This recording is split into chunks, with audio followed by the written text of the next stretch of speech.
सतनाम वाहेगुरु साहिब जी।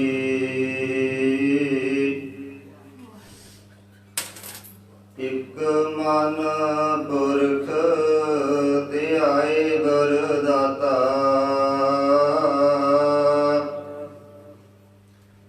संत सहार सदा विख्याता। तास चरण लै हृदय बसावा, तो परम गुरु नानक गुण गावा। सज्जन सच्चा पातशाह सिर शाह दशाह, जिस पास बैठिया सोई सबना दा विसा।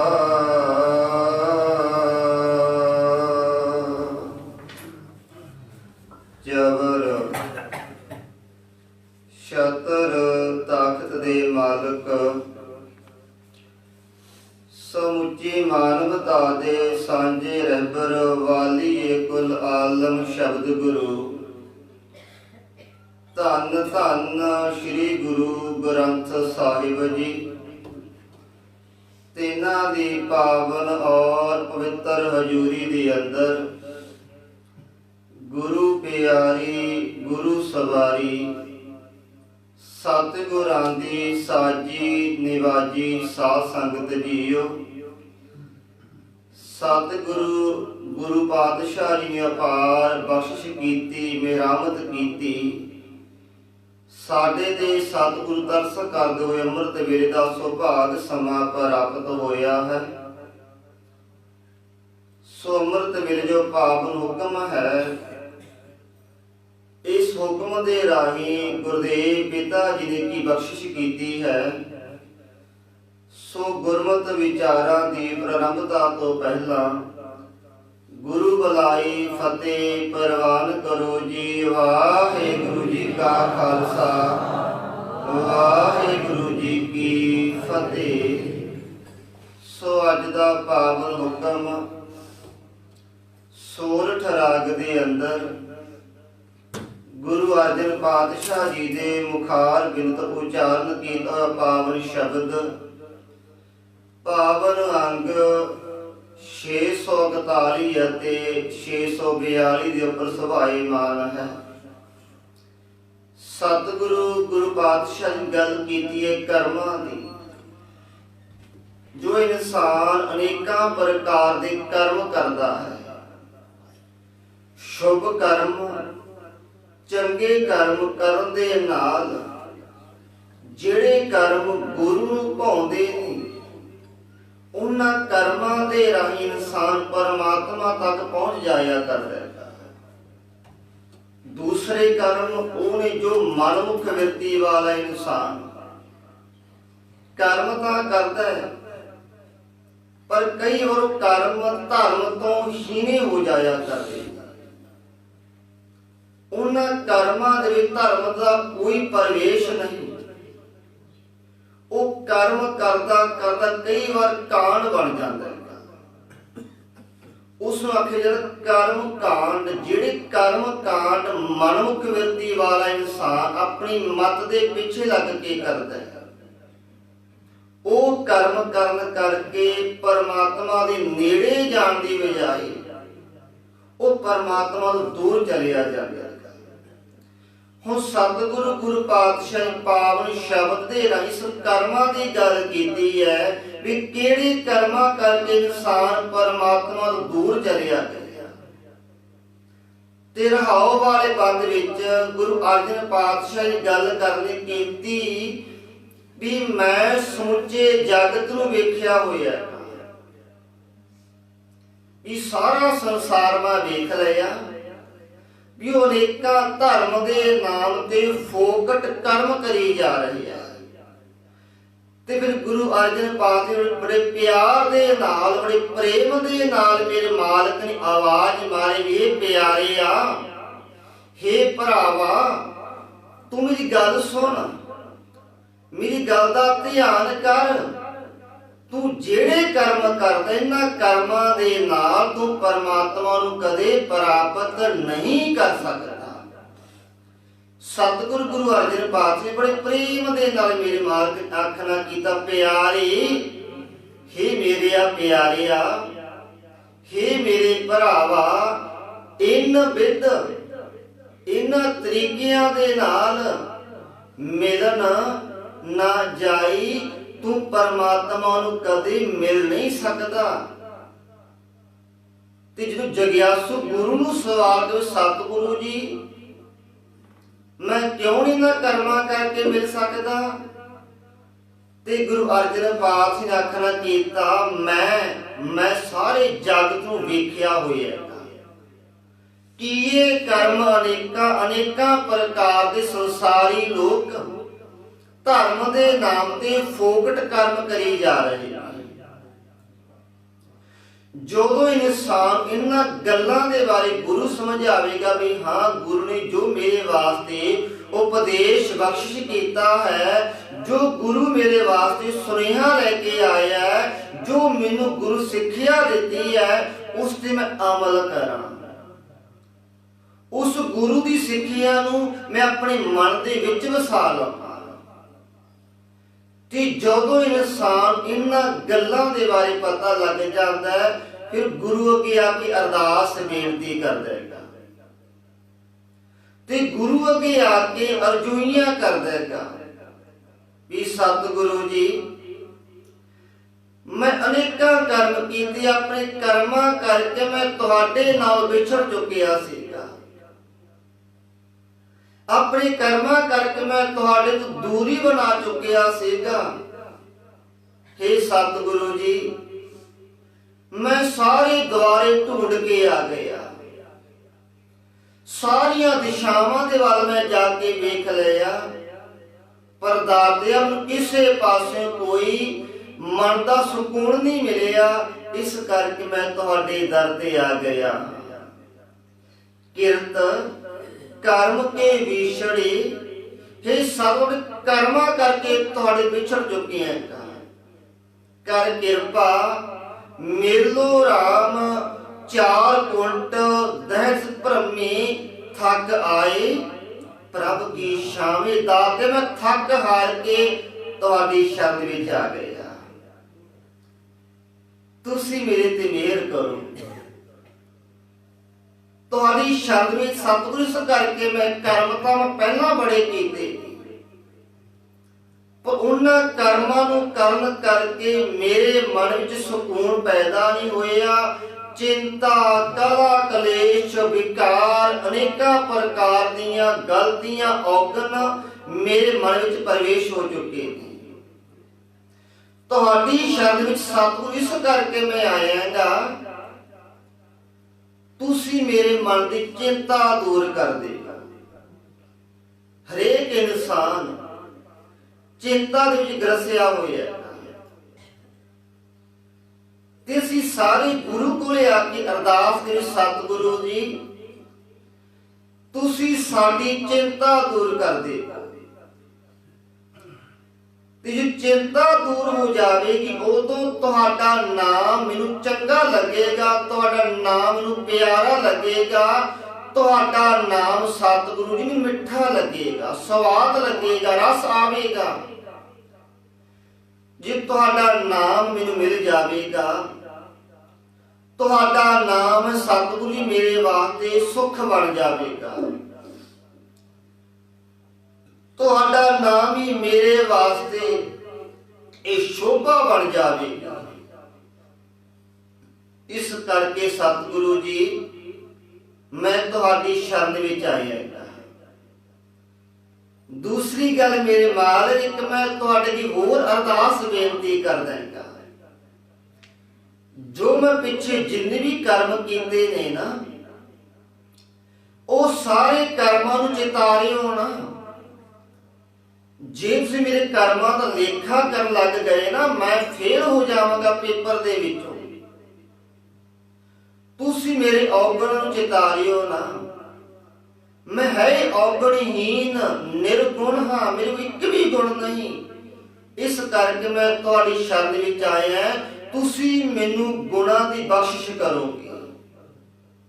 ਹੁਣ ਗੁਰੂ ਅਰਜਨ ਪਾਤਸ਼ਾਹ ਜੀ ਬਚਨ ਕਰਦੇ ਨੇ, ਸਤਿਗੁਰ, हे ਸਤਿਗੁਰੂ ਵਾਹਿਗੁਰੂ ਜੀ। ਹੁਣ ਆਵਾਜ਼ ਮਾਰੀ ਹੈ ਗੁਰੂ ਅਰਜਨ ਪਾਤਸ਼ਾਹ ਜੀ ਨੇ, ਸਤਿਗੁਰ ਆਇਓ ਸ਼ਰਨ ਤੁਹਾਰੀ, ਮੈਂ ਤੁਹਾਡੀ ਸ਼ਰਨ ਵਿੱਚ ਆ ਗਿਆ। ਮਿਲੇ ਸੁਖ ਨਾਮ ਹਰ ਸ਼ੋਭਾ, ਤੁਹਾਡਾ ਨਾਮ ਮੇਰੇ ਵਾਸਤੇ ਸੁੱਖਾਂ ਦੀ ਦਾਤ ਹੈ, ਨਾਮ ਮੇਰੇ ਵਾਸਤੇ ਸ਼ੋਭਾ ਦੀ ਦਾਤ ਹੈ। ਚਿੰਤਾ ਲਾ ਹਮਾਰੀ, ਵੀ ਸਾਰੀ ਚਿੰਤਾ ਦੂਰ ਕਰ ਦੇ। ਲੇਖਾ ਛੋੜ ਅਲੇਖਾ ਛੂਟੈ, ਹਮ ਨਿਰਗੁਣ ਲਿਹੁ ਉਬਾਰੀ। ਸਤਿਗੁਰੂ ਮੈਂ ਤੁਹਾਡੀ ਸ਼ਰਨ ਵਿੱਚ ਤਾਂ ਆਇਆ ਹਾਂ, ਤੁਸੀਂ ਬਖਸ਼ਿਸ਼ਾਂ ਕਰਨ ਵਾਲੇ ਹੋ, ਤੁਸੀਂ ਦਇਆ ਕਰਨ ਵਾਲੇ ਹੋ, ਮਿਹਰਮਤ ਕਰਨ ਵਾਲੇ ਹੋ।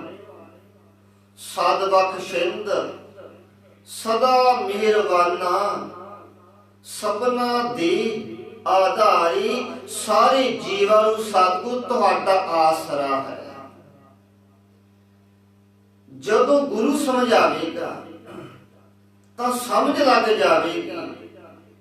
ਇੱਥੇ ਵੀ ਗੁਰੂ ਅਰਜਨ ਪਾਤਸ਼ਾਹ ਸਮਝਾਉਣਾ ਕਰਦੇ ਨੇ, ਹਾਰ ਪਰਿਓ ਸੁਆਮੀ ਕੈ ਦੁਆਰੇ। ਮੈਂ ਸਤਿਗੁਰ ਤੁਹਾਡੇ ਦਰ ਤੇ ਉਦੋਂ ਆਇਆ ਹਾਂ ਜੋ ਸਾਰੇ ਦੁਆਰੇ ਮੇਰੇ ਵਾਸਤੇ ਬੰਦ ਹੋ ਗਏ ਨੇ। ਸਗਲ ਦੁਆਰ ਕਉ ਛਾੜ ਕੇ ਗਇਓ ਤੁਹਾਰੋ ਦੁਆਰ, ਬਾਹ ਗਏ ਕੀ ਲਾਜ ਰਸ ਗੋਬਿੰਦ ਦਾਸ ਤੁਹਾਰ। ਉਦੋਂ ਦਾਤਿਆ ਸਾਰੇ ਦੁਆਰੇ ਮੇਰੇ ਵਾਸਤੇ ਬੰਦ ਹੋ ਗਏ, ਇਸ ਕਰਕੇ ਮੈਂ ਤੁਹਾਡੇ ਦਰ ਤੇ ਆ ਗਿਆ। ਫਿਰ ਗੁਰੂ ਕੋਲ ਆ ਕੇ ਮੰਗਣਾ ਕੀ ਹੈ? ਹੁਣ ਜੇਕਰ ਗੁਰੂ ਦੇ ਕੋਲੇ ਸਾਨੂੰ ਮੰਗਣਾ ਆ ਜਾਵੇ ਤਾਂ ਕਰਮ ਅਸੀਂ ਆਪਣੇ ਕਰਨੇ ਆ, ਪਰ ਗੁਰੂ ਦੀ ਅਗਵਾਈ ਵਿੱਚ ਚੱਲ ਕੇ ਕੀਤੇ ਕਰਮ ਸੁਰ ਪਰਮਾਤਮਾ ਤੱਕ ਲੈ ਕੇ ਚਲੇ ਜਾਵੇ, ਤੇ ਆਪਣੀ ਮੱਤ ਦੇ ਅਧੀਨ ਕੀਤੇ ਕਰਮ ਸਾਨੂੰ ਗੁਰੂ ਤੋਂ ਕੋਹਾਂ ਦੂਰ ਲੈ ਕੇ ਚਲੇ ਜਾਣਗੇ। ਸਾਡਾ ਗੁਰੂ ਦੇ ਨਾਲੋਂ ਦੂਰ ਦਾ ਵਿਛੋੜਾ ਪੈ ਜਾਵੇਗਾ। ਹੁਣ ਸਤਿਗੁਰੂ ਗੁਰੂ ਅਰਜਨ ਪਾਤਸ਼ਾਹ ਨੇ ਕਿਰਪਾ ਕੀਤੀ, ਹਾਰ ਭਰਿਓ ਸੁਆਮੀ ਕੈ ਦੁਆਰੈ, ਦੀਜੈ ਬੁੱਧ ਬਵੀਕਾ। ਹੈ ਸਤਿਗੁਰ ਤੁਹਾਡੇ ਕੋਲੋਂ ਵਿਵੇਕ ਬੁੱਧ ਮੰਗਦਾ ਹਾਂ। ਵਿਵੇਕ ਭਾਵ ਚੰਗੇ ਮਾੜੇ ਕਰਮਾਂ ਦੀ ਪਰਖ ਆ ਜਾਵੇ, ਵੀ ਚੰਗਾ ਕਰਮ ਮੇਰੇ ਵਾਸਤੇ ਕਿਹੜਾ ਹੈ ਤੇ ਮਾੜਾ ਕਰਮ ਮੇਰੇ ਵਾਸਤੇ ਕਿਹੜਾ। ਸਾਡੇ ਸਭ ਦੋ ਰਸਤੇ ਨੇ, ਹੁਣ ਦੋਵੇਂ ਰਸਤੇ ਪਰਮਾਤਮਾ ਨੇ ਬਣਾਏ ਨੇ, ਪਰ ਗੁਰੂ ਦੇ ਗਿਆਨ ਲੈ ਕੇ ਅਸੀਂ ਅੰਦਰ ਪ੍ਰਕਾਸ਼ ਕਰਕੇ ਗੁਰੂ ਦੇ ਗਿਆਨ ਦਾ ਚੰਗੇ ਰਸਤੇ ਚੱਲ ਪਾਵਾਂਗੇ। ਇਸ ਕਰਕੇ ਮੇਰੇ ਮਾਲਕ ਨੇ ਕਿਰਪਾ ਕਿ ਦੀਜੈ ਬੁੱਧ ਬਵੀਕਾ। हे ਸਤਿਗੁਰੂ ਜੀ ਮੇਰੇ ਤੇ ਰਹਿਮਤ ਕਰੋ, ਮੇਰੇ ਤੇ ਤਰਸ ਕਰੋ, ਮੈਨੂੰ ਵਿਵੇਕ ਬੁੱਧੀ ਦੀ ਦਾਤ ਬਖਸ਼ਿਸ਼ ਕਰੋ। ਪਰ ਜਦੋਂ ਇਨਸਾਨ ਵਿਵੇਕ ਬੁੱਧਹੀਨਤਾ ਹੋ ਜਾਵੇ, ਹੀਨ ਹੋ ਜਾਵੇ, ਤੇ ਉਦੋਂ ਇਨਸਾਨ ਕਰਮ ਕਾਂਡ ਕਰ ਦਿੰਦਾ। ਮਾਤੋ ਅਵਿਦਿਆ ਹਿਤ ਕੀਨ, ਵਿਵੇਕ ਦੀਪ ਮਲੀਨ। ਜਦੋਂ ਵਿਵੇਕ ਵਾਲਾ ਦੀਵਾ ਮਲੀਨ ਹੋ ਜਾਵੇ ਨਾ, ਤੇ ਫਿਰ ਉਦੋਂ ਇਨਸਾਨ ਆਪਣੀ ਮਰਜ਼ੀ ਦੇ ਕਰਮ ਕਰਦਾ, ਕਿਉਂਕਿ ਵਿਵੇਕ ਵਾਲਾ ਦੀਵਾ ਮਲੀਨ ਹੋ ਚੁੱਕਿਆ, ਕਰਮ ਕਰਦਾ ਧਰਮ ਦੇ ਨਾਂ ਤੇ, ਪਹਿਰਾਵਾ ਪਾਇਆ ਧਰਮ ਵਾਲਾ, ਪਰ ਕਰਦਾ ਕੀ ਹੈ? ਲੋਕਾਂ ਦੇ ਨਾਲ ਠੱਗੀਆਂ ਠੋਰੀਆਂ। ਆਮ ਲੋਕਾਂ ਨੂੰ ਇਮੋਸ਼ਨਲ ਕਰਦਾ ਹੈਗਾ, ਉਹਨੇ ਫੀਲਿੰਗ ਦੇ ਨਾਲ ਖਿਲਵਾੜ ਕਰਦਾ। ਇੱਕ ਬਾਣਾ ਧਰਮ ਦਾ ਪਾਇਆ, ਧਰਮ ਦੇ ਚਿੰਨ੍ਹ ਪਹਿਨੇ ਹੋਏ ਨੇ, ਪਰ ਧਰਮ ਦੇ ਕਰਮ ਨਹੀਂ ਕਰ ਰਹੇ। ਹੁਣ ਇਸ ਕਰਕੇ ਮੇਰੇ ਮਾਲਕ ਨੇ ਕਿਰਪਾ ਕਿ ਵਿਵੇਕ ਬੁੱਧ ਮਿਲੇਗੀ ਕਿੱਥੋਂ। ਹੁਣ ਭਗਤ ਕਵੀ ਜੀ ਨੇ ਆਖਣਾ ਕੀਤਾ ਮੈਂ ਆਪਣੇ ਗੁਰੂ ਨੂੰ ਪ੍ਰਾਪਤ ਕੀਤਾ ਹੈ। ਮੇਰਾ ਗੁਰੂ ਕਿਹੜਾ ਹੈ? ਕਹੋ ਕਬੀਰ ਮੈਂ ਸੋ ਗੁਰ ਪਾਇਆ, ਜਾ ਕਾ ਨਾਉ ਬਵੇਕੋ। ਆ ਮੇਰਾ ਗੁਰੂ ਹੈ। ਇਹ ਗੁਰੂ ਦੀ ਦਾਤ ਬਖਸ਼ੀ ਨੇ ਪਰਮਾਤਮਾ ਨੇ। ਵਿਵੇਕ ਬੁੱਧ ਮੈਨੂੰ ਮਿਲ ਚੁੱਕੀ ਹੈ। ਤੇ ਦੂਸਰੇ ਪਾਸੇ ਗੁਰੂ ਨੇ ਸਮਝਾਉਣਾ ਕੀਤਾ ਹੈ ਸਤਿਗੁਰ ਤੇ ਵਿਵੇਕ ਬੁੱਧ ਪਾਈ। ਸਤਿਗੁਰੂ ਦੇ ਕੋਲੋਂ ਹੀ ਮੈਨੂੰ ਵਿਵੇਕ ਬੁੱਧ ਦੀ ਦਾਤ ਮਿਲ ਸਕਦੀ ਹੈ। ਹੋਰ ਕੋਈ ਵਿਰਾਸਤ ਇਹੋ ਜਿਹਾ ਨਹੀਂ ਜਿੱਥੇ ਜਾ ਕੇ ਮੈਂ ਵਿਵੇਕ ਬੁੱਧ ਦੀ ਦਾਤ ਪ੍ਰਾਪਤ ਕਰ ਸਕਾਂ। ਹੁਣ ਸਤਿਗੁਰੂ ਗੁਰੂ ਪਾਤਸ਼ਾਹ ਨੇ ਇੱਥੇ ਗੱਲ ਕੀਤੀ ਜਗਿਆਸੂ ਦੀ, ਜਿਸ ਨੂੰ ਸਮਝ ਆ ਚੁੱਕੀ ਹੈ। ਗੁਰੂ ਦੇ ਦਰ ਤੇ ਵੀ ਆ ਗਏ ਆ।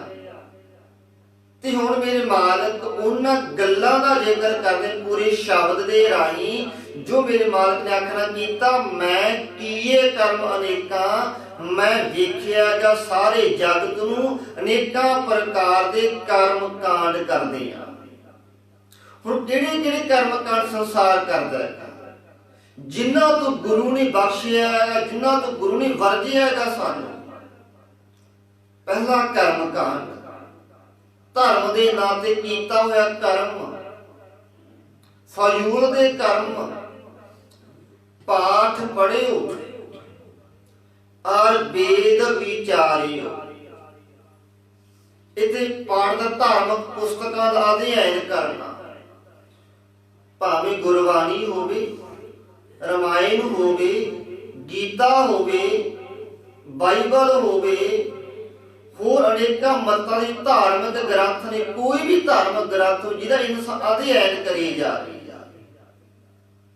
ਪਾਠ ਪੜਿਓ ਔਰ ਵੇਦ ਵਿਚਾਰਿਓ।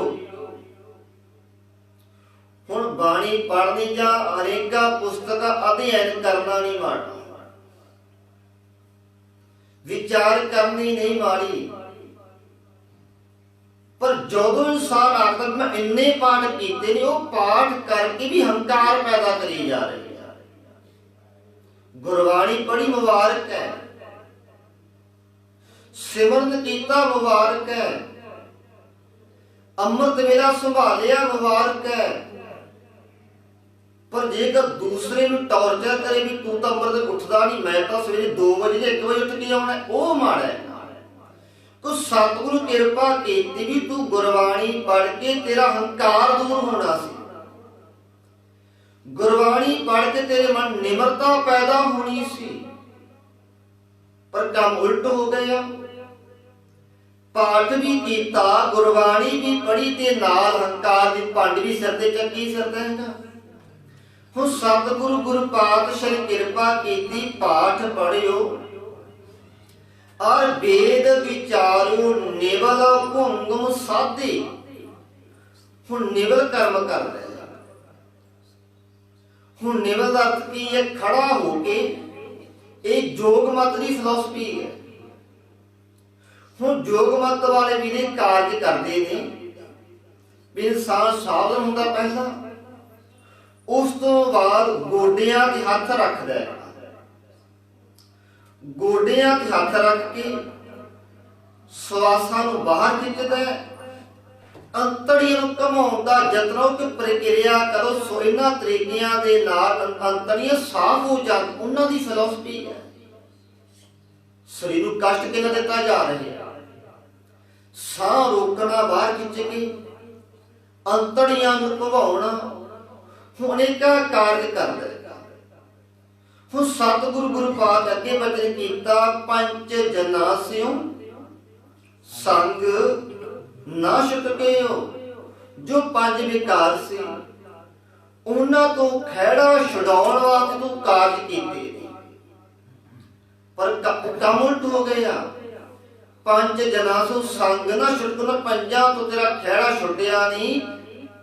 ਆਦਿਕ ਆਹ ਬੁੱਧ ਬਾਂਦੇ ਸਭੋਂ ਤੇਰੇ ਮਨ ਵਿੱਚ, ਤੇਰੀ ਮੱਤ ਹੋਰ ਹੰਕਾਰ ਦੇ ਨਾਲ ਭਰ ਚੁੱਕੀ ਹੈ। ਪਹਿਲਾ ਕਾਰਜ ਇਹ ਕਰਦਾ ਕਰਮ ਕਾਂਡ ਦੇ ਦੁਆਰਾ। ਹੁਣ ਮੈਂ ਕੀਏ ਕਰਮ ਅਨੇਕਾਂ, ਕਿਹੜੇ ਕਿਹੜੇ ਕਰਮ ਗੁਰੂ ਨੇ ਵੇਖੇ ਨੇ, ਅੱਗੇ ਸਾਰਾ ਸਮਝਾ ਰਿਹਾ। ਦੂਸਰੇ ਬੰਦ ਵਿੱਚ ਫਿਰ ਗੁਰੂ ਅਰਜਨ ਪਾਤਸ਼ਾਹ ਜੀ ਕਿਰਪਾ ਕਰਦੇ, ਮੂਣ ਭਇਓ। ਹੁਣ ਕਈ ਇਨਸਾਨ ਸਮਾਧੀ ਲਾ ਕੇ ਮੌਨ ਵਰਤ ਰੱਖਿਆ, ਚੁੱਪ ਕੀਤੇ ਨੇ। ਹੁਣ ਆਮ ਤੌਰ ਤੇ ਇਨਸਾਨ ਉਹ ਤੋਂ ਜ਼ਿਆਦਾ ਖਿੱਚੇ ਜਾਂਦੇ ਵੀ ਬਾਬਾ ਜੀ ਦਾ ਬੋਲਦੀ ਨਹੀਂ ਤੇ ਚੁੱਪ ਕਰਕੇ ਰਹਿੰਦੇ। ਭੋਰਾ ਬਣਾਇਆ ਬਾਬੇ ਨੇ, ਇਹ ਕਿਸੇ ਨਾਲ ਗੱਲ ਨਹੀਂ ਕਰਦੀ, ਬੜੇ ਕਰਨੀ ਵਾਲੇ ਨੇ। ਹੁਣ ਸਤਿਗੁਰੂ ਨੂੰ ਕਿਰਪਾ ਕੀਤੀ, ਤੂੰ ਆਪਣੇ ਸਰੀਰ ਨੂੰ ਚੁੱਪ ਕਰਵਾਇਆ, ਪਰ ਤੇਰਾ ਮਨ ਤਾਂ ਅਜੇ ਵੀ ਬੋਲ ਰਿਹਾ। ਚੁੱਪ ਹੈ, ਚੁੱਪ ਨਾ ਹੋ ਗਈ। ਜੇ ਲਾਏ ਰਹਾ ਲਿਵਤਾਰ, ਜੇ ਤੂੰ ਸਰੀਰ ਨੂੰ ਚੁੱਪ ਕਰਾ ਲਿਆ, ਤੇਰਾ ਮਨ ਤਾਂ ਅਜੇ ਵੀ ਬੋਲਤੇ, ਮਨ ਅਨੇਕਾਂ ਪ੍ਰਕਾਰ ਦੇ ਥਾਉ ਢਾ ਰਹੇ। ਤੂੰ ਮਨ ਨੂੰ ਚੁੱਪ ਕਰਵਾਉਣਾ ਸੀ। ਸਰੀਰਕ ਤੌਰ ਤੇ ਭਾਵੇਂ ਲੋਕਾਂ ਦੇ ਗੱਲਬਾਤ ਕਰਦਾ, ਪਿਆਰ ਦੀਆਂ ਗੱਲਾਂ ਕਰਦਾ, ਮੁਬਾਰਕ ਸੀ, ਪਰ ਕੰਮ ਉਲਟ ਹੋ ਗਿਆ। ਹੁਣ ਸਤਿਗੁਰੂ ਨੂੰ ਕਿਰਪਾ ਕੀਤੀ ਕਿ ਇਹੋ ਜਿਹੇ ਲੋਕ ਕਰਮ ਕਰਦੇ ਜੋ ਲੋਕਾਂ ਨੂੰ ਭਰਮਾ ਕੇ ਆਪਣੇ ਜਾਲ ਵਿੱਚ ਫਸਾ ਲੈਂਦੇ। ਮੂਣ ਭਇਓ। ਹੁਣ ਕਈ ਨੇ ਮੂਣ ਵਰਤ ਰੱਖਿਆ ਹੋਇਆ। ਕਰ ਪਾਤੀ, ਕਾਰ ਹੱਥ, ਪਾਤੀ ਭਾਂਡਾ। ਹੁਣ ਉਹ ਇਨਸਾਨ ਬਰਤਨਾਂ ਦੀ ਥਾਂ ਤੇ ਹੱਥਾਂ ਨੂੰ ਭਾਂਡਾ ਬਣਾਇਆ ਹੋਇਆ ਹੈ। ਵੀ ਅਸੀਂ ਬਰਤਨਾਂ ਵਿੱਚ ਪ੍ਰਸ਼ਾਦਾ ਨਹੀਂ ਛਕਦੇ, ਹੱਥਾਂ ਤੇ ਪ੍ਰਸ਼ਾਦਾ ਛਕਾਂਗੇ। ਹੁਣ ਕਿ ਇਹੋ ਜਿਹੇ ਲੋਕ ਵੀ ਸਾਨੂੰ ਸਮਾਜ ਵਿੱਚ ਮਿਲ ਜਾਣਗੇ। ਮੂਣ ਭਇਓ ਕਰ ਪਾਤੀ, ਰਹਿਓ ਨਗਨ ਫਿਰਿਓ ਬਨ ਮਾਈ। ਕਈ ਇਨਸਾਨ ਨੰਗੇ ਹੋ ਕੇ ਬਣਾ ਵਿੱਚ ਘੁੰਮਦੇ ਫਿਰਦੇ। ਉਹ ਸੋਚਦੇ ਸ਼ਾਇਦ ਇਹਨਾਂ ਤਰੀਕਿਆਂ ਦੇ ਨਾਲ ਅਸੀਂ ਪਰਮਾਤਮਾ ਨੂੰ ਪ੍ਰਾਪਤ ਕਰ ਲਾਂਗੇ। ਚੁੱਪ ਰਹਿ ਕੇ ਕੋਈ ਪਰਮਾਤਮਾ ਨੂੰ ਪ੍ਰਾਪਤ ਕਰਨਾ ਚਾਹੁੰਦਾ ਹੈਗਾ? ਕੋਈ ਅਨੇਕਾਂ ਕਰਮ ਕਾਂਡ, ਹੱਥਾਂ ਦੇ ਭਾਂਡੇ ਬਣਾਏ, ਹੱਥਾਂ ਦੇ ਪ੍ਰਸ਼ਾਦਾ ਛਕਾਂਗੇ। ਤੇ ਕਈ ਇਨਸਾਨ ਜੰਗਲਾਂ ਦੇ ਵਿੱਚ ਨਗਨ ਅਵਸਥਾ ਵਿੱਚ ਤੁਰੇ ਫਿਰਦੇ, ਉਹ ਸੋਚਦੇ ਸ਼ਾਇਦ ਇਹ ਸਾਡਾ ਧਰਮ ਹੈ, ਇਹਨਾਂ ਤਰੀਕਿਆਂ ਦੇ ਨਾਲ ਹੀ ਪਰਮਾਤਮਾ ਨੂੰ ਪ੍ਰਾਪਤ ਕੀਤਾ ਜਾ ਸਕਦਾ ਹੈ। ਤੇ ਅੱਗੇ ਗੁਰੂ ਪਾਤਸ਼ਾਹ ਨੇ ਬਚਨ ਕੀਤਾ, ਤਟ ਤੀਰਥ ਸਭ ਧਰਤੀ ਭ੍ਰਮੀ। ਕਈ ਇਨਸਾਨ ਤੀਰਥਾਂ ਤੇ ਜਾਂਦਾ ਹੈ, ਤੀਰਥਾਂ ਤੱਟਾਂ ਤੇ ਜਾ ਕੇ ਨਿਵਾਸ ਬਣਾਉਂਦਾ ਹੈਗਾ। ਕੋਈ ਸੋਚ ਰਿਹਾ ਬਸ ਸਾਰੀ ਧਰਤੀ ਦਾ ਭ੍ਰਮਣ ਕਰਾਂਗਾ, ਸਾਰੀ ਧਰਤੀ ਦੇ ਚੱਕਰ ਲਾਵਾਂਗਾ, ਸ਼ਾਇਦ ਪਰਮਾਤਮਾ ਨਾਲ ਮੇਰਾ ਮਿਲਾਪ ਹੋ ਜਾਵੇ। ਪਰ ਮੇਰੇ ਮਾਲਕ ਨੇ ਆਖਣਾ ਕੀਤਾ, ਦੁਬਦਾ ਛੁਟਕਾ ਨਾ। ਤੇਰੀ ਦੁਬਦਾ ਬਣੀ ਹੋਈ ਹੈ, ਦੁਬਦਾ ਤੇਰੀ ਖਤਮ ਨਹੀਂ ਹੋਈ। ਤੀਰਥਾਂ ਤੇ ਚਲਿਆ ਗਿਆ, ਤੂੰ ਜਾ ਕੇ ਵੇਖਿਆ ਕੀ ਹੈ? ਕੀ ਤੂੰ ਤੀਰਥਾਂ ਤੇ ਜਾ ਕੇ, ਧਰਮ ਅਸਥਾਨਾਂ ਤੇ ਜਾ ਕੇ ਗੁਰਬਾਣੀ ਦਾ ਗਿਆਨ ਪ੍ਰਾਪਤ ਕੀਤਾ, ਜਾਂ ਕੱਲਾ ਵੇਖ ਕੇ ਮੁੜਾਇਆ, ਕੱਲਾ ਇਸ਼ਨਾਨ ਕਰਕੇ ਮੁੜਾਇਆ? ਜੇਕਰ ਤੂੰ ਕੁਝ ਵੀ ਪ੍ਰਾਪਤ ਨਹੀਂ ਕੀਤਾ ਤਾਂ ਤੇਰਾ ਇੰਨਾ ਸਮਾਂ ਵਿਅਰਥ ਚਲਿਆ ਗਿਆ। ਤੇਰੇ ਮਨ ਦੁਬਦਾ ਬਣੀ ਹੋਈ ਹੈ, ਉਹ ਦੁਬਦਾ ਖਤਮ ਨਹੀਂ ਹੋਈ। ਦੁਬਦਾ ਨੂੰ ਖਤਮ ਕਰਨ ਵਾਸਤੇ ਤੂੰ ਤੀਰਥ ਯਾਤਰਾਵਾਂ ਕੀਤੀਆਂ ਸੀ,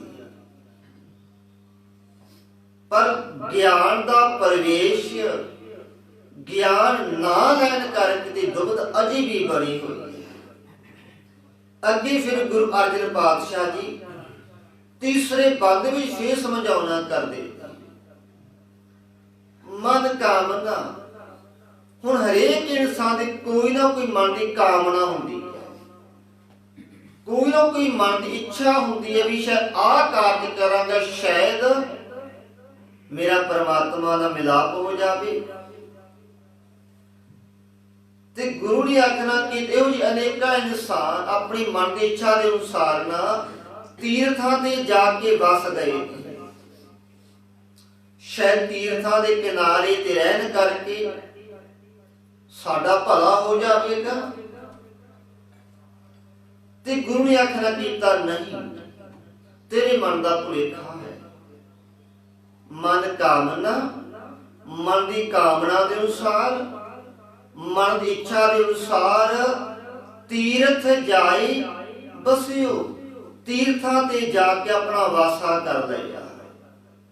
ਇੱਥੇ ਵਾਸਾ ਨਹੀਂ ਕੀਤੀ, ਸਿਰ ਕਰਵਤ ਧਰਾਏ, ਆਪਣੇ ਸਿਰ ਉੱਤੇ ਆਰਾ ਚੜਵਾਇਆ। ਬਨਾਸ ਵਿੱਚ ਆਰਾ ਲੱਗਿਆ ਹੋਇਆ ਸੀ। ਉਸ ਸਮੇਂ ਧਰਮ ਦੇ ਅਖੌਤੀ ਜੋ ਧਰਮ ਦੇ ਨਾਂ ਤੇ ਲੋਕਾਂ ਨੂੰ ਭਰਮਾ ਰਹੇ ਸੀ, ਉਹ ਆਖਦੇ ਤੁਸੀਂ ਇਸ ਤਰ੍ਹਾਂ ਕਰੋ, ਆਪਣਾ ਸਾਰਾ ਦਾਨ ਪੁੰਨ ਕਰਕੇ ਸਾਰਾ ਪੈਸਾ ਟਕਾ ਤੁਹਾਨੂੰ ਦਾਨ ਕਰ ਦੇਵੋ।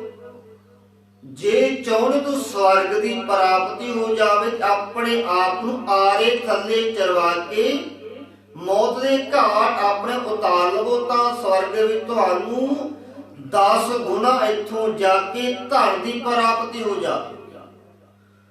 ਉਹ ਜਦੋਂ ਇਨਸਾਨ ਨੂੰ ਲਾਲਚ ਦਿੱਤਾ ਜਾਂਦਾ ਹੈ ਨਾ, ਲਾਲਚ ਦੇ ਅਧੀਨ ਆ ਕੇ ਆਪਣਾ ਸਾਰਾ ਕੁਝ ਬਰਬਾਦ ਕਰ ਦਿੰਦਾ ਹੈ। ਅੱਗੇ ਕਿਸੇ ਨੇ ਕੁਝ ਨਹੀਂ ਵੇਖਿਆ ਕੀ ਮਿਲਣਾ ਜਾਂ ਕੀ ਨਹੀਂ ਮਿਲਣਾ।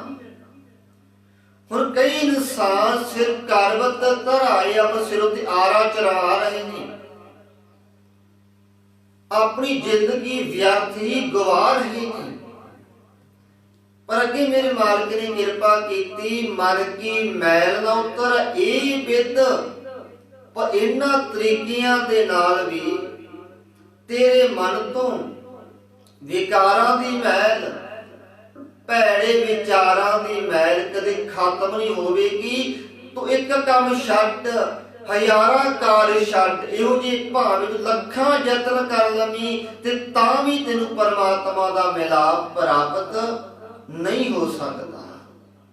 ਜੇ ਲੱਖ ਯਤਨ ਕਰਾਂ, ਤੂੰ ਲੱਖਾਂ ਯਤਨ ਕਰੀ ਚੱਲ, ਤੈਨੂੰ ਕਦੇ ਵੀ ਪਰਮਾਤਮਾ ਦਾ ਮਿਲਾਪ ਪ੍ਰਾਪਤ ਨਹੀਂ ਹੋਵੇਗਾ।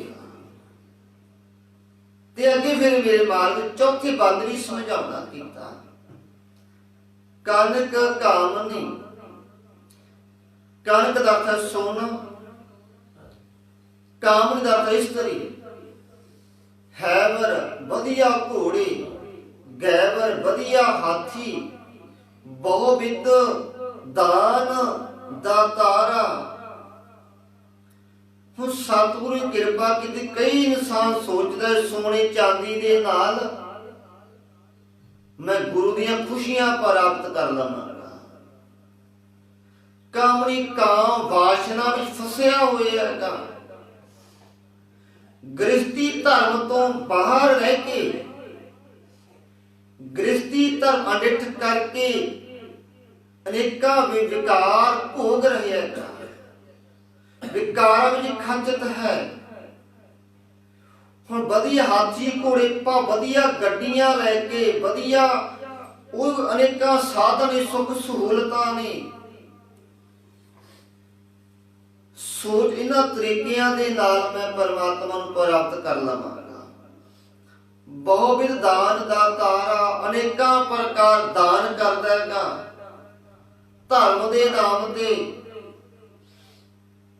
ਲੋਕਾਂ ਨੂੰ ਵਿਖਾਉਣ ਦੀ ਖਾਤਰ ਵੀ ਮੈਂ ਤਾਂ ਬੜਾ ਵੱਡਾ ਦਾਨੀ ਹਾਂ, ਮੇਰੇ ਵਰਗਾ ਕੋਈ ਦਾਨੀ ਨਹੀਂ ਹੈਗਾ।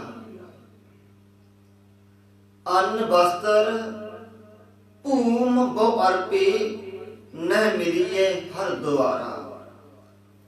ਅੰਨ ਦਾਨ ਕਰਦਾ ਹੈ, ਵਸਤਰ ਦਾਨ ਕਰਦਾ ਹੈ, ਆਪਣੀ ਭੂਮੀ ਤੱਕ ਦਾਨ ਕਰ ਦਿੰਦਾ ਹੈ। ਹੁਣ ਪਿਛਲੇ ਸਮੇਂ ਦੇ ਵਿੱਚ ਲੋਕਾਂ ਨੇ ਕਿੰਨਾ ਕੋਈ ਦਾਨ ਕੀਤਾ, ਆਪਣੀ ਜਾਇਦਾਦ ਦਾਨ ਕਰ ਦਿੱਤੀ ਹੈ, ਆਪਾਂ ਸਾਰੀਆਂ ਸੁੱਖ ਸਹੂਲਤਾਂ ਦਾਨ ਕਰ ਦਿੱਤੀਆਂ ਨੇ।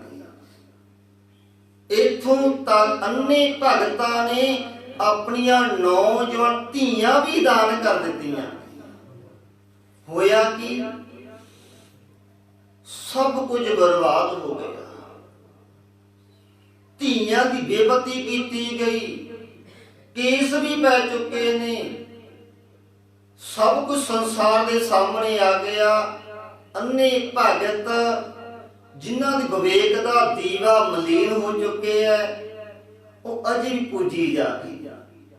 ਉਹਨਾਂ ਦਾ ਮਨ ਵੀ ਲੁੱਟਿਆ ਗਿਆ, ਧਨ ਵੀ ਲੁੱਟਿਆ ਗਿਆ ਤੇ ਧਨ ਵੀ ਲੁੱਟਿਆ ਗਿਆ। ਤੇ ਜਦੋਂ ਗੁਰੂ ਦੇ ਕੋਲ ਆਵੇਗੀ ਧੀ ਕੋਈ ਪੁੱਤਰ, ਉਹਦਾ ਮਨ ਵੀ ਸੁਰੱਖਿਅਤ ਹੈ, ਧਨ ਵੀ ਸੁਰੱਖਿਅਤ ਹੈ ਤੇ ਧਨ ਵੀ ਸੁਰੱਖਿਅਤ ਹੈ। ਉਹਦਾ ਮਨ ਉੱਚਾ ਹੋ ਜਾਵੇਗਾ, ਬਲਵਾਨ ਹੋ ਜਾਵੇਗਾ। ਇਸ ਕਰਕੇ ਗੁਰੂ ਪਾਤਸ਼ਾਹ ਨੇ ਕਿਰਪਾ ਕੀਤੀ, ਅੰਨ ਵਸਤਰ ਭੂਮ ਬਹੁ ਅਰਪੇ, ਅਨੇਕ ਅੰਨ ਦਾਨ ਕੀਤੇ ਹੈ, ਵਸਤਰ ਦਾਨ ਕੀਤੇ ਹੈ, ਭੂਮੀ ਦਾਨ ਕੀਤੀ ਹੈ, ਨਹਿ ਮਿਲੀ ਹੈ ਹਰ ਦੁਆਰਾ। ਇਹਨਾਂ ਤਰੀਕਿਆਂ ਦੇ ਨਾਲ ਭਲਿਆ ਤੂੰ ਕਦੇ ਵੀ ਪਰਮਾਤਮਾ ਦਾ ਦਰ ਪ੍ਰਾਪਤ ਨਹੀਂ ਕਰ ਸਕਦਾ। ਤੇ ਅੱਗੇ ਗੁਰੂ ਪਾਤਸ਼ਾਹ ਜੀ ਵਚਨ ਕਰਦੇ, ਪੂਜਾ ਅਰਚਾ ਬੰਧਨ ਡੰਡੌਤ। ਹੁਣ ਇਨਸਾਨ ਅਨੇਕਾਂ ਪ੍ਰਕਾਰ ਦੀ ਪੂਜਾ ਕਰਦਾ ਹੈ,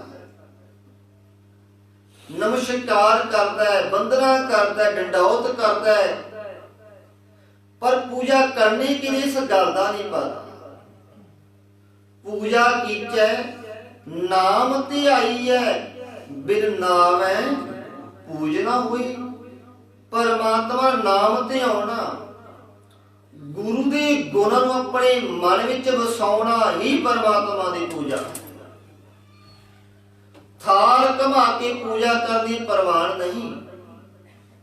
ਪੂਜਾ ਅਰਚਾ ਬੰਧਨ ਡੰਡੌਤ ਖਟ ਕਰਮ ਰਤ ਰਹਿਤਾ। ਅਨੇਕਾਂ ਪ੍ਰਕਾਰ ਦੇ ਛੇ ਧਰਮ ਦੇ ਨਾਮ ਤੇ ਕਰਮ ਕਰਦੇ, ਦਾਨ ਦੇਣਾ, ਦਾਨ ਲੈਣਾ, ਵਿਦਿਆ ਪੜ੍ਹਨੀ, ਵਿਦਿਆ ਪੜ੍ਹਾਉਣੀ, ਜਗ ਕਰਨੀ, ਜਗ ਕਰਵਾਉਣੀ। ਇਹ ਇੱਕ ਬ੍ਰਹਮ ਦੀ ਫਿਲਾਸਫੀ ਸੀ ਕਿ ਮੈਂ ਇਹ ਸਾਰੇ ਕਾਰਜ ਕਰ ਸਕਦਾ, ਦੂਸਰਾ ਕੋਈ ਇਹ ਕਾਰਜ ਨਹੀਂ ਕਰੇਗਾ। ਹਾਂ ਕਰਤ, ਪਰ ਹੁੰਦਾ ਕੀ ਅਖੀਰ ਵਿੱਚ? ਹਾਂ ਕਰਤਾ ਹੰਕਾਰ ਵਿੱਚ ਇਨਸਾਨ ਫਸਿਆ ਹੋਇਆ ਹੈਗਾ। ਹਾਂ ਕਰਤ ਬੰਧਨ ਮਹਿ ਭਰਿਆ, ਅਨੇਕਾਂ ਮਾਇਆ ਦੇ ਮੋਹ ਦੇ ਬੰਧਨਾਂ ਵਿੱਚ ਜਕੜਿਆ ਹੋਇਆ ਹੈ। ਨਹਿ ਮਿਲੀ ਹੈ ਇਹ ਜੁਗਤ। ਇਹਨਾਂ ਤਰੀਕਿਆਂ ਦੇ ਨਾਲ ਵੀ ਕਦੇ ਵੀ ਪਰਮਾਤਮਾ ਦੀ ਪ੍ਰਾਪਤੀ ਨਹੀਂ ਹੋ ਸਕਦੀ। ਆਹ ਕਰਮ ਕਰਦਾ ਸੰਸਾਰ, ਜਿੰਨਾ ਕਰਮ ਨੂੰ ਅਰਜਨ ਪਾਸ਼ਾ ਰੱਖਣਾ ਸੀ ਨਾ, ਮੈਂ ਕੀਏ ਕਰਮ ਅਨੇਕਾਂ ਵੀ ਮੈਂ ਵੇਖਿਆ ਹੈਗਾ ਸਾਰੇ ਜਗਤ ਨੂੰ ਅਨੇਕਾਂ ਪ੍ਰਕਾਰ ਦੇ ਕਾਰਜ ਕਰਦੇ ਹੋਏ। ਇਹ ਉਦੋਂ ਵੀ ਸਾਰੇ ਕਰਮ ਕਾਂਡ ਕਰਦੇ ਸੀ ਤੇ ਸੰਸਾਰ ਵਿੱਚ ਅੱਜ ਵੀ ਲੋਕ ਇਹ ਕਾਰਜ ਕਰੀ ਜਾਏ। ਸਾਡੇ ਸੋ ਆਪਣੇ ਇਰਦ ਵਿੱਚ ਝਾਤ ਮਾਰਾਂਗੇ ਨਾ, ਸੋ ਸਭ ਪਤਾ ਲੱਗ ਜਾਵੇਗਾ। ਜੋਗ ਸਿੱਧ ਆਸਨ 84, ਸਿੱਧ ਪਾਸ ਸਿਰ ਪੁੱਗਿਆ ਹੋਇਆ ਜੋਗੀ, ਜੋਗ ਸਾਧਨਾ ਵਿੱਚ ਪੁੱਗਿਆ ਹੋਇਆ ਜੋਗੀ। ਆਸਨ 84, ਜੋਗ ਮਾਤਰੇ 84 ਆਸਨ ਮੰਨੇ ਗਏ। 84 ਤਰੀਕਿਆਂ ਦੇ ਨਾਲ ਉਹ ਭਗਤੀ ਕਰਦੇ ਨੇ, ਆਪਣੇ ਆਸਨ ਲਾ ਲਾ ਕੇ। ਇਹ ਵੀ ਕਰ ਰਹੇ ਆ ਅਨੇਕਾਂ ਇਨਸਾਨ, ਇਹ ਭਗਤੀ ਕਰਕੇ ਵੀ ਵੇਖ ਲਈ ਹੈ। ਫਿਰ ਅਰਦਾਸ ਕੀਤੀ ਉਮਰ ਵੱਧ ਜਾਵੇ, ਆਪਣੀ ਆਯੂ ਵੱਡੀ ਕੀਤੀ, ਉਮਰ ਵੱਡੀ ਕੀਤੀ ਹੈ, ਵੱਡੀ ਆਰਜਾ ਫਿਰ ਜਨਮ ਹੈ। ਪਰ ਵੱਡੀ ਆਰਜਾ ਕਰਕੇ ਕੀਤਾ ਕੀ ਹੈ? ਉਹੀ ਫੋਕਟ ਕਰਮ। ਇਸ ਕਰਕੇ ਇਨਸਾਨ ਰੋਜ਼ਾਨਾ ਵਾਰ-ਵਾਰ ਕਦੇ ਜਨਮ ਲੈਂਦਾ ਤੇ ਕਦੇ ਮੌਤ ਹੋ ਜਾਂਦੀ ਹੈ ਆਤਮਿਕ ਤੌਰ ਤੇ। ਵੱਡੀ ਆਰਜਾ ਫਿਰ ਜਨਮ ਹੈ, ਹਰ ਸਿਉ ਸੰਗ ਨਾ ਗਹਿਆ। ਪਰ ਉਸ ਨੂੰ ਕੋਈ ਪਰਮਾਤਮਾ ਦਾ ਸੰਗ ਪ੍ਰਾਪਤ ਨਹੀਂ ਹੋਇਆ, ਪਰਮਾਤਮਾ ਦਾ ਮਿਲਾਪ ਪ੍ਰਾਪਤ ਨਹੀਂ ਹੋਇਆ। राज लीला राजन की रचना। हुण इंसान राजियां वाले चोज करी जा रही है, राज भाग प्राप्त कर रहे हैं, मुबारक है। पर राज प्राप्त करन करके धर्म विसर गए। राज पद प्राप्त किया प्रजा रखिया वास्ते, आम लोगों की सहूलत वास्ते। पर जो धर्म का राजा जो राज प्राप्त करके बैठे अहुदेदार जी अपनी प्रजा लुटना शुरू कर दे पे, अपनी प्रजा को बर्बाद करना शुरू कर दे पे। इस करके गुरु पातशाह की कृपा की, राज लीला राज प्राप्त कर लिया। राज प्राप्त करके चोज तमाशे करने शुरू कर देते। राजन की रचना वो राजे अनेका प्रकार की रास लीला करी जा रहे ने। करिया हुक्म अफारा लोग हुक्म चलाते ने, उन्हां दा हुक्म अनेका इंसान मन भी लेंदे। सेज सोहनी सोहनी सेज विछाई हुई, चंदन चोआ अनेका सुगंधीदार वस्तुओं का खिलारा खिलारिया होया।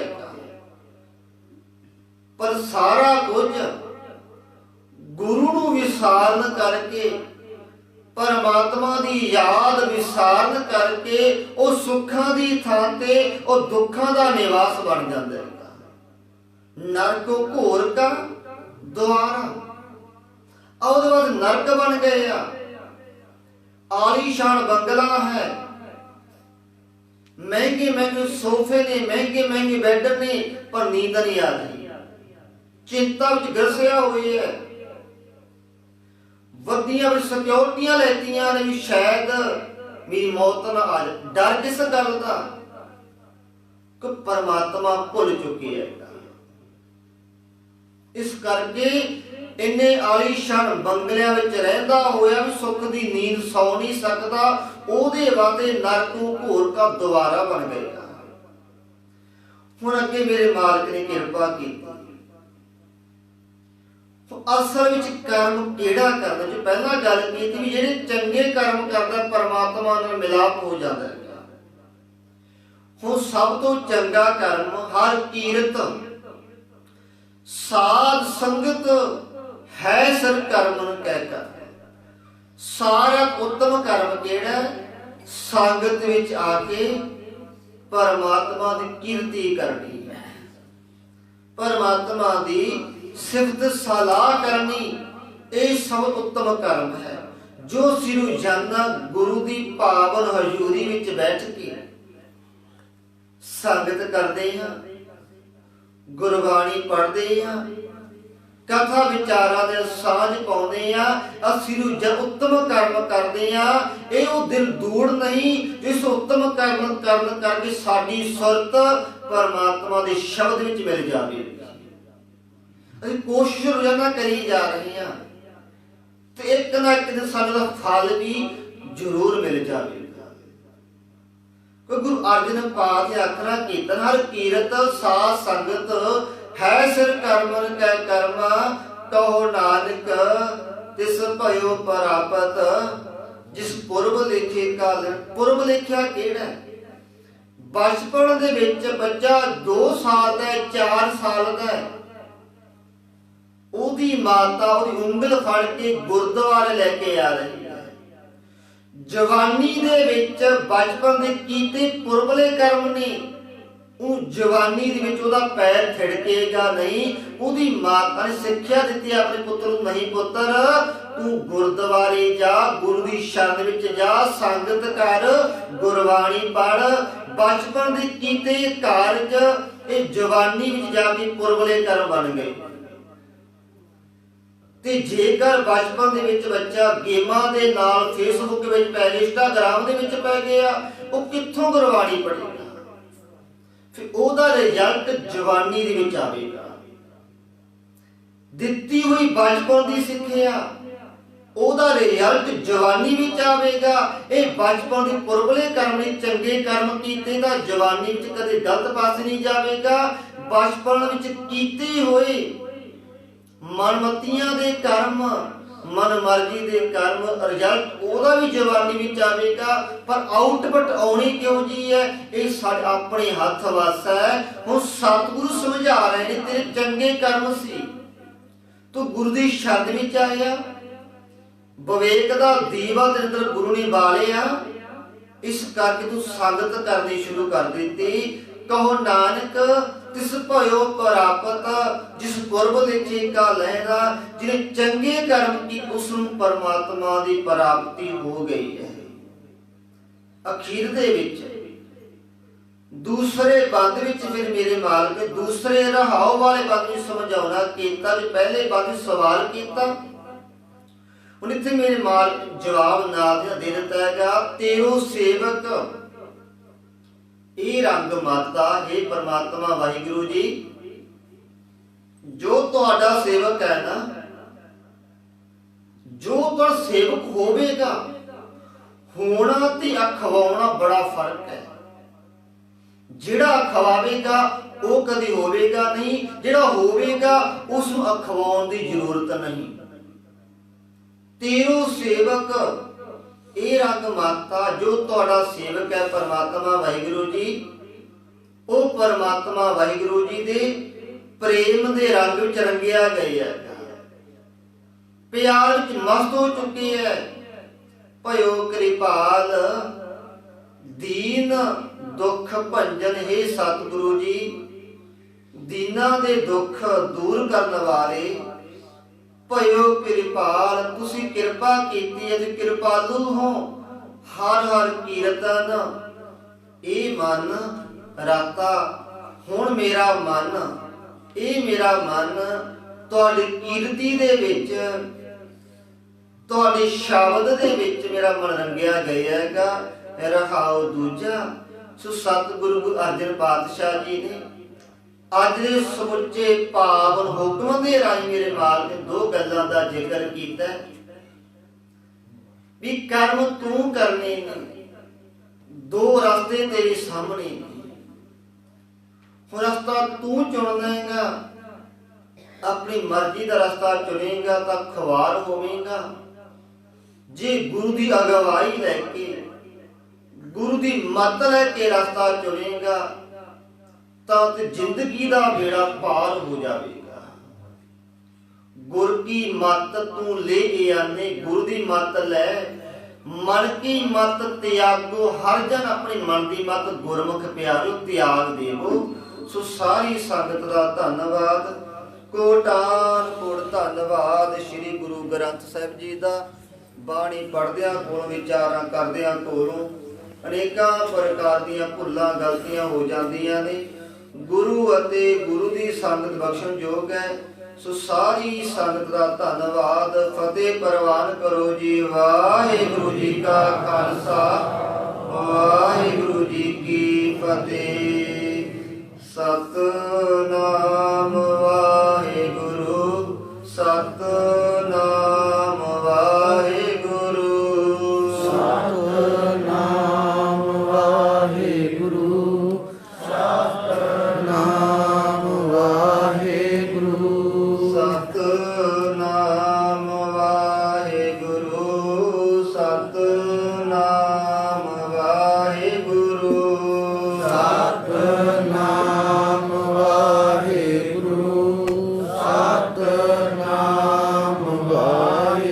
ਵਾਹਿਗੁਰੂ, ਸਤਿਨਾਮ ਵਾਹਿਗੁਰੂ, ਸਤਿਨਾਮ ਵਾਹਿਗੁਰੂ, ਸਤਿਨਾਮ ਵਾਹਿਗੁਰੂ, ਸਤਿਨਾਮ ਵਾਹਿਗੁਰੂ, ਸਤਿਨਾਮ ਵਾਹਿਗੁਰੂ, ਸਤਿਨਾਮ ਵਾਹਿਗੁਰੂ, ਸਤਿਨਾਮ ਵਾਹਿਗੁਰੂ, ਸਤਿਨਾਮ ਵਾਹਿਗੁਰੂ, ਸਤਿਨਾਮ ਵਾਹਿਗੁਰੂ, ਸਤਿ